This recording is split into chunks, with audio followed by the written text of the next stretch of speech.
Hey guys, Marcus here. So this is a different type of video compared to what I usually do, but my parents got me a new Samsung phone last month, the Galaxy Z Flip, and I want to talk about my thoughts on it. So welcome to the review of the new Samsung Galaxy Z Flip.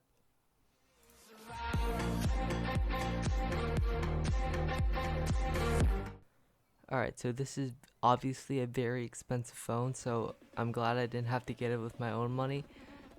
It costs $1,380, which is, you can get a laptop with that. It's also more expensive than the S20 or the S20 Plus, which are the flagships from Samsung. It's 20 bucks cheaper than the S20 Ultra, which is the fastest phone that Samsung sells right now. So if you're looking for specs in a phone, you should definitely go for the S20s. But if you like design and the character of a phone, you might want to keep watching this video. So I've been using the Flip for about a month now and I have some very mixed thoughts. So I'm going to go over this phone in 5 parts. First off, the design, the battery, the camera, the display, the internals, and the audio. First off, the design is definitely awesome. Compared to the Motorola Razr that came out last year, it's definitely an upgrade in almost every way. I definitely recommend getting the Flip rather than the Razr, unless you really want that phone for whatever reason. I mean, that's not me, because, I'm 14 and wasn't really around when the Razr phones were popular. The hinge is strong and solid and doesn't wobble. I had a friend who decided to buy the Razr and ended up regretting it. I played with his phone for a while and my thoughts were definitely supported as to why the Z Flip is my favorite folding phone. Now there are downsides. The folding aspect of this phone make it feel a lot less durable compared to normal slab of glass phones, which some people might dislike. So the next thing I want to talk about is the battery. So it has a dual battery adding up to 33 milliamp hours. Now this may seem like a small charge, but surprisingly I've gotten like a full day battery from it compared to like my old iPhone, which I already only got like half a day. So this is definitely an upgrade for me. I'm not sure about other people, but it has been quite a good experience so far.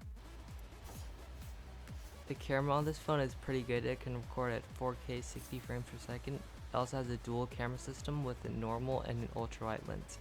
It has pretty good stabilization and the folding function makes the phone act like a mini tripod. So it is pretty cool, but nothing compared to the iPhones or even the Samsung S20. So if you're big on cameras, then definitely don't go for the Z Flip. That tiny cover screen on the front of the phone is pretty unique. I mean, I've never seen anything like that before. You can take a photo with that with the normal or ultra wide lens, but it's in the wrong aspect ratio, so it looks really strange when you look at it. But still, it's better than nothing. The display of the phone is pretty average. It's a 1080p 60 fps panel, so no high resolution or high refresh rate, but that's okay. The weird thing about the phone is that the display is 22 by 9, so it's pretty tall, and I can't really reach up there, so I honestly wish the phone wasn't so tall. And there's also a crease running down the middle, but to be honest, I didn't really notice it a week into using the phone. You can also get a free screen protector installed at your local Samsung store. It's pretty quick, it's like 10 to 15 minutes, so you can just sit there and wait, which is fine. The Z Flip has a Snapdragon 855 Plus, so that's pretty good. That has 8 gigs of RAM and 256 gigs of storage, which is pretty average for like 2020 phones, but it can still fare. But nothing against like the S20 or the like OnePlus phones, but it does hold its own. It has one nano SIM and one eSIM, so you can use two SIM cards if you want to. And it doesn't have an SD card, but with the 56 gigs of storage, it should be enough unless you like take a lot of 4K videos or photos. So that's okay. And the last thing here to talk about is the audio. So the phone has a bottom firing speaker and an earpiece, but no sound comes out of the earpiece, so it's a mono speaker, which is pretty weird for a $1,300 phone. But I can let that go because it's a new type, so it's a new form factor, new things, so I can let that go. Now for the $1,000,000 question. Would I recommend this phone to anyone? Well, it depends on two factors. The first thing is budget. if you have a tight budget, then definitely don't buy this phone. I don't even know why you would be considering it, but you should just get like a used iPhone or an S10 or something.